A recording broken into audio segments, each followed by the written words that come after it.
여러분, 이창용 한국은행 총재가 지금 미국에 있죠.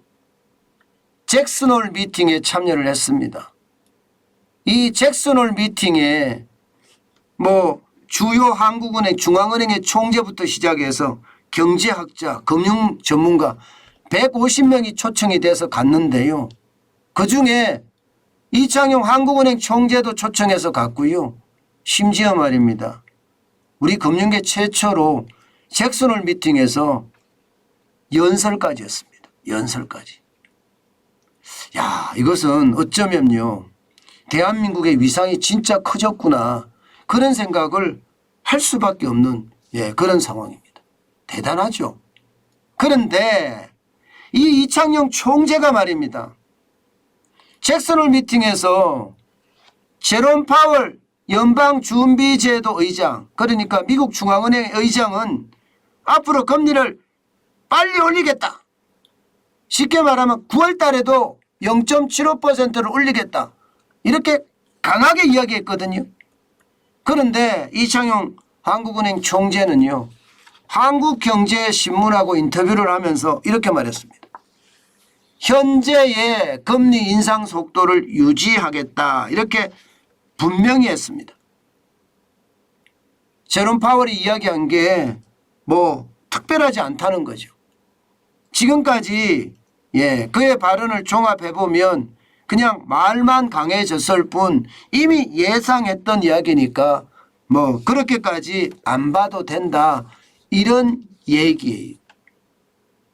그런데 과연 그럴까? 과연 그럴까? 제가 한번 분석을 해봤습니다.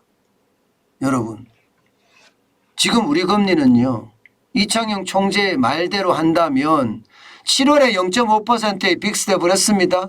그리고 앞으로 남아있는 8월에는 8월 25일 날은 0.25% 인상했죠. 베이비 스텝. 앞으로 남아있는 10월 14일, 11월 24일 이때도 베이비 스텝 정도만 한다는 얘기예요. 베이비 스텝 정도만. 0.25%만 인상한다. 그래서 올해 전체로는 3%의 금리를 유지하겠다, 이런 얘기잖아요. 쉽게 말하면 시장에 지금 신호를 준 거예요.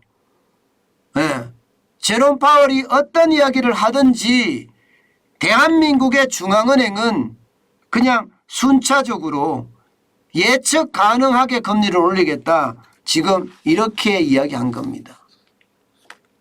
그런데 이게 계속 지켜질 수 있을까? 거기에 대해서는 우리가 많은 생각을 해봐야 되는 대목입니다. 왜냐하면 미국은 지난 5월에 빅스텝을 단행을 했고요. 6월 7월에는 자이언트 스텝 0.75%를 올린 데다가 9월에도 0.75%를 올린다는 이야기를 합니다. 9월에도. 그러면 현재 미국의 금리하고 우리의 금리는 키 맞추기를 했습니다. 똑같습니다. 2.50%죠.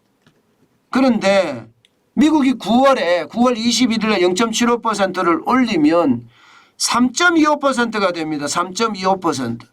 3.25%. 그리고 우리하고 차이가 0.75%가 나는 게 아니에요. 한국과 미국의 적정금리 차라는 게 0.53%라고 현대경제연구원은 이야기하고 있거든요. 그러면 이것까지 포함을 해서 말을 한다면 0.53%와 실제 차이가 나는 0.75%까지 합쳤을 때 실제로는요 1.28%의 금리차가 사실상은 날 수 있다는 이야기입니다. 사실상 금리차가 엄청나게 나죠. 그런데도 이창용 총재는 이렇게 가겠다. 쉽게 말하면 베이비 스텝으로 가겠다. 이 이야기거든요. 저는 여기에서 말입니다. 다른 생각을 해봤습니다. 제가 어떤 다른 생각을 해봤나 하면요. 이창용 총재는 부채 걱정을 하고 있구나. 대한민국의 경기 걱정도 하고 있구나. 저는 이렇게 해석을 해봤습니다. 그만큼 말입니다. 가계부채도 기업부채도 정부부채도 크고요. 또한 세계 경제의 침체가 또 대한민국에 미치는 영향, 이것도 크다고 보는 거예요. 실질적으로 무역 적자가 계속 나고 있잖아요. 다시 말해서 대한민국의 중앙은행인 한국은행의 통화정책 기조가 바뀐 것은 아닌가? 제가 그런 생각을 한다는 겁니다. 통화정책 기조가 바뀐 것은 아닌가? 지금까지 이창용 총재는 그렇게 이야기했어요. 예, 경기보다는 물가다 이렇게 이야기했거든요. 다시 말해서 물가 낮추는 일이 더 급선무다 이런 얘기예요. 그런데 0.25%포인트씩 지금만 올린다는 이야기는 결국 말입니다, 여러분. 예, 이게 부채나 경기, 특히 경기를 생각을 한다는 뜻이 됩니다. 예, 저는 이것을 보면서 말입니다. 굉장히 좀 저는 사실 충격을 받았습니다. 왜냐하면 예, 실제 이창용 총재가 잭슨홀 미팅에서 연설을 할 때는 미국의 금리 올리는 거 우리도 따라가야 된다는 식으로 이야기를 했거든요. 그런데 그 따라가는 수준이 미국이 빅스텝을 하든 자이언트 스텝을 하든 우리는 베이비 스텝 0.25%만 올리면서 따라가겠다 이런 얘기란 말입니다. 예, 그러면서 말입니다. 우리 경제가 지금 굉장히 어려운 상황이 아닌가 그런 예측도 저는 지금 하고 있습니다. 그런 예측도. 지금 한국은행에서 보는 그 예측은요. 이거 심각할 수도 있는 거구나. 이렇게 저는 읽혀졌습니다. 여러분 사실 이 횡간에 있는 단어를 읽어내기란 쉽지 않습니다. 그렇지만 지금 분명한 것은요. 지금 분명한 것은 예, 세계 경제 침체 때문에 우리 경제가 걱정이 되고요. 또 부채 때문에 소비가 줄어드는 거 걱정이 되고요. 그래서 한국은행 총재는 지금 물가도 중요하게 잡아야 된다고 생각을 하지만 경기도 살려가야 된다. 네, 저는 이렇게 읽고 있습니다. 여러분 이 이야기는요. 어떤 식이든 정부에도 메시지가 도착을 할 겁니다. 이 메시지는요. 제가 이렇게 읽었다는 건 정부 사람들도 이렇게 읽을 수 있다는 거거든요. 그러면 예, 정부 입장에서는요. 지금 요즘 나오는 이야기 쭉 보면 약자 복지 이야기가 많이 나옵니다. 약자 복지. 결국은 약자 복지라는 이름으로 재정을 좀 풀지 않겠느냐. 저는 이런 생각도 해보는 겁니다. 그만큼 우리 경제의 어떤 상황이 열악하다. 심각하다. 이렇게 읽고 있는 겁니다.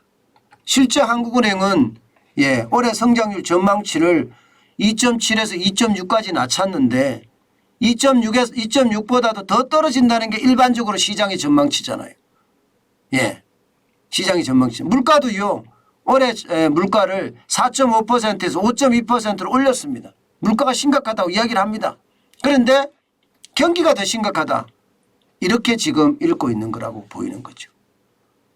앞으로 이창용 한국은행 총재가 어떻게 할지 좀 더 우리가 두고 봐야 되겠지만 분명한 것은 본인은 경기보다 물가라고 이야기를 했는데 지금 잭슨홀 미팅에서 이야기하는 걸 보면 예, 이게 경기보다 물가가 아니라 경기 이꼬르 물가가 아닐까. 예, 경기와 물가를 대등한 차원에서 보고 있는 것은 아닌가. 지금 저는 그렇게 읽었습니다. 이것은요 굉장히 중요한데요. 아마 앞으로 한국은행의 통화정책이 어떻게 바뀔 것인지 아마 볼 수 있는 대목이기도 합니다.